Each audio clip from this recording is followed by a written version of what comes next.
In this video, I'm going to explain what a de-esser is, how it works, and then I'm going to show you how to use one in your mixes. A de-esser is a plugin that solves the problem of sibilance in your mixes. Sibilance is where high frequencies come across as really loud and harsh sounding on S and sh sounds in vocal recordings. The de-esser works essentially like a compressor, but it's only listening for those high frequencies above around 6,000 hertz or so.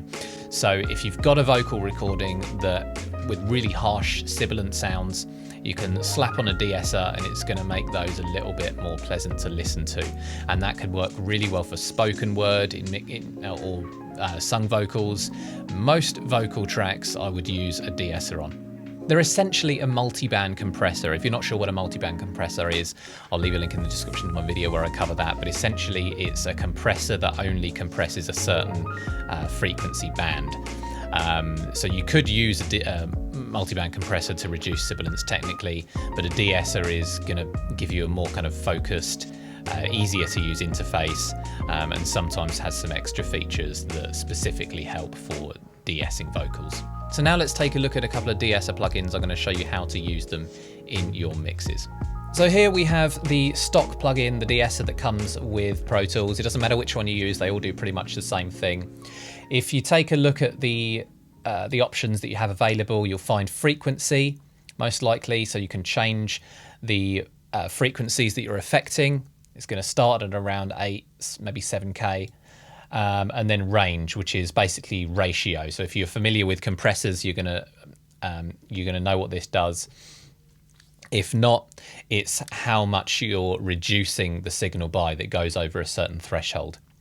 So if we take a listen to this recording without any de-essing happening, you'll hear how harsh those S sounds are. Really take a listen to the S's. Ring through for me, I think first is you have to have empathy. You have to be able to put yourself in people's shoes, and you have to... Okay, so if we grab a little section where there's a really harsh S. Yourself in people's shoes, yourself in people's shoes, yourself in people's shoes, yourself in people's shoes, yourself in people's shoes, yourself in people's shoes, yourself in people's shoes, yourself in people's... It's a lot less harsh. So it's dropping it by a good sort of 10 to 20 dB once it reaches that top end. You don't want to go too harsh on it. It's going to start to sound quite unnatural. I think maybe go a little bit less intense than that on the ratio. And I think around 5K for this speaker is about right, but you're going to be adjusting that frequency where it starts compressing depending on your recording. So let's just have a quick listen before and after. Ring through for me, I think first is you have to have empathy. You have to be able to put yourself in people's shoes, and you have to be able to really build relationships with others. So it's a lot less harsh, and because it's only affecting those top end frequencies, you're not getting that overly compressed sound. If we turned this high frequency only off, it would compress the whole frequency range. And it would sound a little bit over compressed. I think first is you have to have empathy.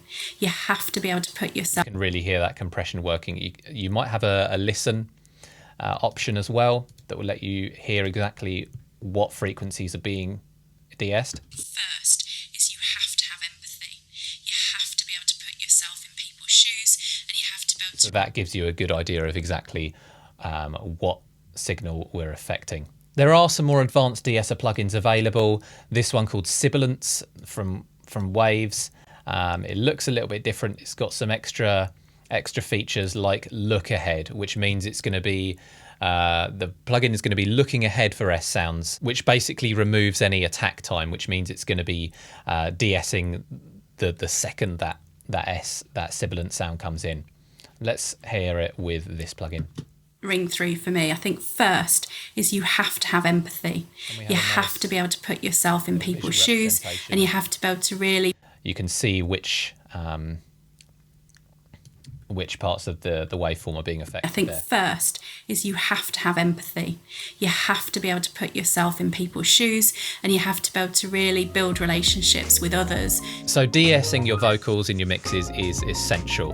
There are going to be some vocal recordings that just don't need them, but most of them are going to need them to some degree, particularly if you're if you're recording something like this, like spoken word podcast, where the vocal is really front and center, you're going to want to do a little bit of de-essing most likely to tame those harsh sibilant sounds. If you have any questions at all, just leave them in the comments section below.